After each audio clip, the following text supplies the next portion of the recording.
That smashed. Another sixer. Tanzim Shakib এবং বুড়ো মাহমুদুল রিয়াদের তুফানি ব্যাটিং, যে ব্যাটিং দেখে অবাক হয়ে গেছে গ্যালারিতে থাকা দর্শক, বোলার, ফিল্ডার এবং কোচেরা।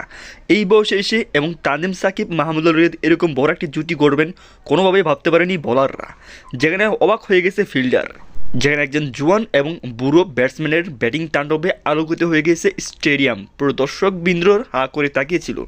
তানজিম সাকিব এরকম ব্যাটিং করবে কেউ কল্পনা করতে পারেনি ফিল্ডাররা। আর তাই তো মাহমুদুল রিয়াদ এবং তানজিম সাকিবের এরকম তুফানি ব্যাটিং দেখে হা করে তাকিয়ে দেখছিল অন্যান্য খেলোয়াড়রা। প্রিয় দর্শক, খেলার মধ্যে একজন আরেকজনকে ঠিক এভাবেই উৎসাহ দিয়ে গিয়েছেন, আর এতেই দুজনের ভালো পারফরমেন্স হয়েছে বলে মনে করা হচ্ছে। যেখানে অসাধারণ শট করেছেন মাহমুদুল রিয়াদ ডাইরেক্ট একবারে স্টেডিয়ামের মধ্যেই।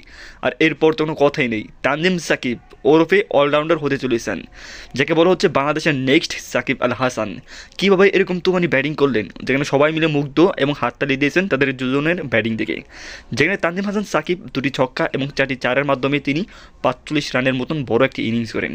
কিন্তু মাহমুদুল রিয়াদ পরবর্তীতে দেখায় শাবাশ, ঠিক এইভাবেই তুমি ব্যাটিং করতে থাকো। এবং আর এরপর মাহমুদুল রিয়াদের কথা শুনে ঠিক এভাবেই ব্যাটিং করতে থাকেন, যেখানে আম্পায়ার পর্যন্ত কাইল হয়ে গেছে একের পর এক 4 ছক্কার সংকেত দিতে।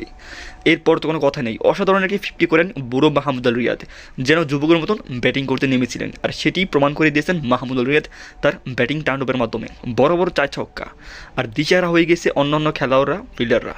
প্রদর্শক শেষ পর্যন্ত আউট হয়ে গেছেন তানজিম হাসান সাকিব 45 রান করে। আর এরপর আবারও ক্যাচের মাধ্যমে আউট হয়ে যান এই বুড়ো মাহমুদুল রিয়াদ। প্রদর্শক, দুজনের ব্যাটিং তাণ্ডব আপনার কাছে কীরকম লেগেছে কমেন্ট করুন কমেন্ট বক্সে। সবাই ভালো থাকবেন, সুস্থ থাকবেন, দেখা হবে নেক্সট কোনো ভিডিওতে।